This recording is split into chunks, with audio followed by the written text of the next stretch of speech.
Hey everyone, welcome back to part 2. I hope you've been well. In part 1, we started going over an article regarding an important topic we face daily, which is rising food costs.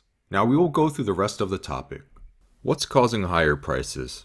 Economists say a number of factors contributed to the rise in food costs, particularly supply chain disruptions induced by the pandemic and the war in Ukraine, which led to a spike in wheat prices. A deadly avian flu also tanked U.S. egg production, and severe droughts in Latin America and the high cost of fuel, labor, and packaging have also contributed. So here in the first sentence, a supply chain is the whole process in which goods or services are ultimately delivered to the end customer. Let's look at frozen pizzas that are sold in schools, starting with the raw ingredients, to making the pizzas, to selling the frozen pizzas to all the school systems. This whole network is called the supply chain. A supply chain disruption is any break or issues during the whole process. And here, induced by, meaning caused by or influenced by. So we're saying that the supply chain disruptions caused by the pandemic and the war in Ukraine. The next expression, spike, meaning a sharp increase in something. The final expression we see is tanked, which means ruined or destroyed. So here, they are saying that the avian flu ruined the U.S. egg production. So let's continue on. Many school nutrition programs are also facing severe staffing shortages.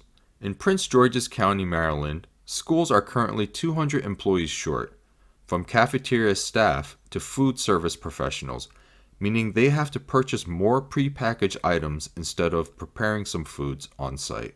So reviewing this, we see that we use short as a way to say we have less of. So here they are saying they have 200 less employees.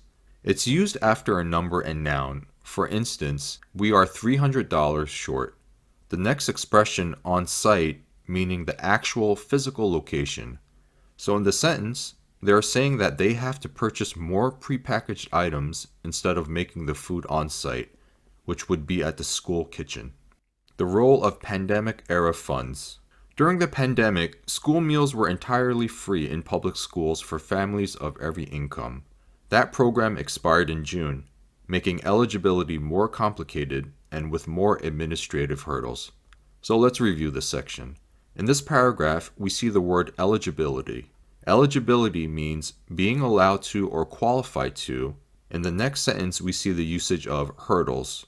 Hurdles is commonly used to describe barriers, not physical, or things that are preventing or blocking someone or something. For example, there are many hurdles to be eligible to vote in the United States. You have to be a U.S. citizen, you have to be registered to vote, etc. So in this phrase, it's stating that during the pandemic, school meals were free in public schools for all children from all different incomes.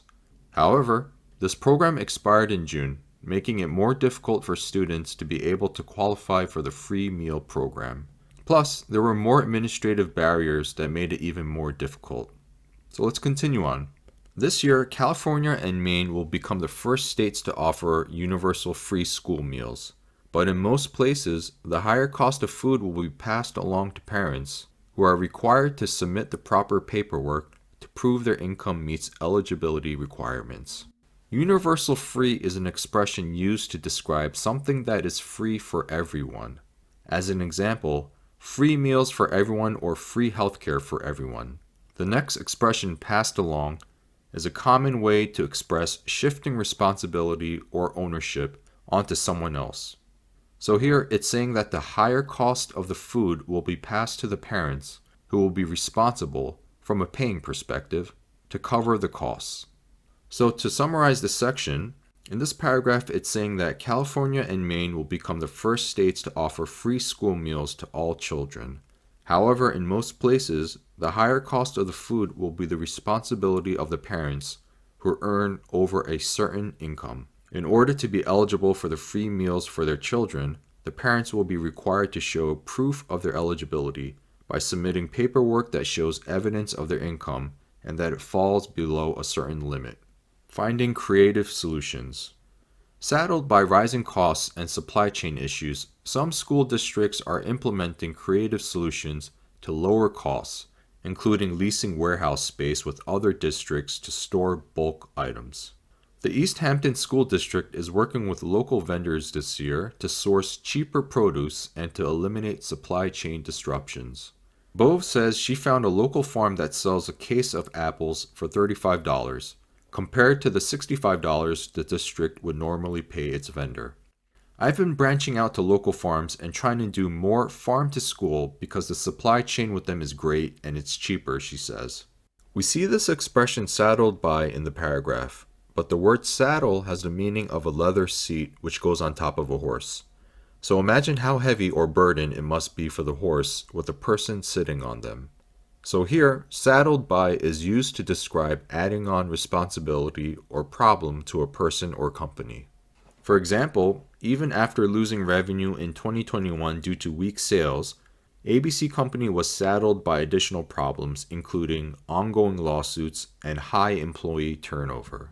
The next word, implementing, means to put something, typically a plan or policy, into effect. So here it's saying that some schools are putting some creative plans into effect to save money, such as storing bulk items.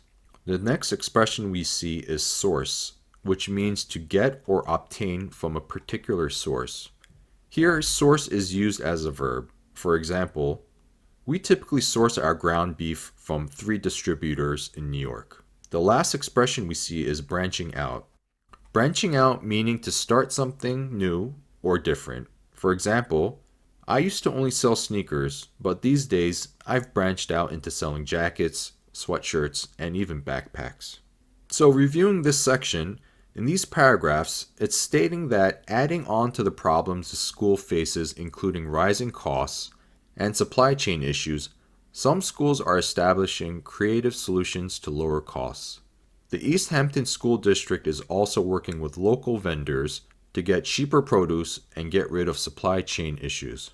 The individual says she's been reaching out to and sourcing material from local farms, where the apples are much cheaper compared to the higher priced vendors where she used to get them.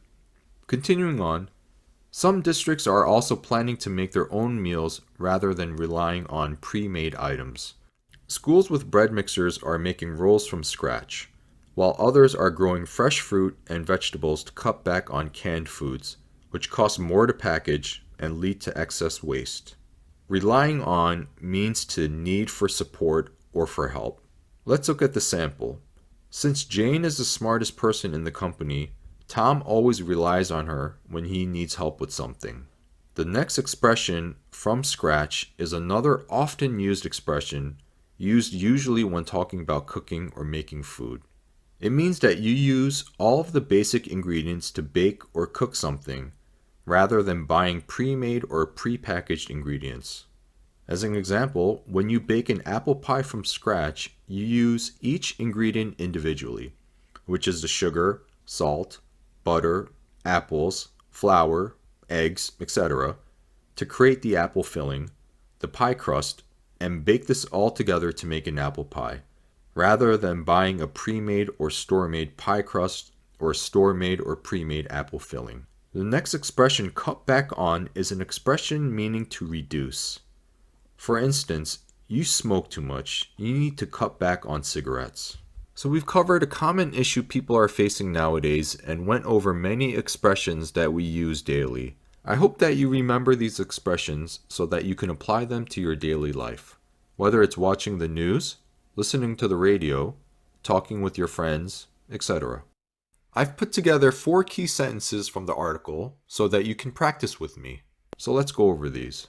Number 1, they have to purchase prepackaged items instead of preparing foods on site. 2, I've been branching out to local farms. 3, schools are making rolls from scratch. 4, people are growing fresh fruit and vegetables to cut back on canned foods. Thanks for watching. Enjoy the rest of your day, and I'll see you in the next video.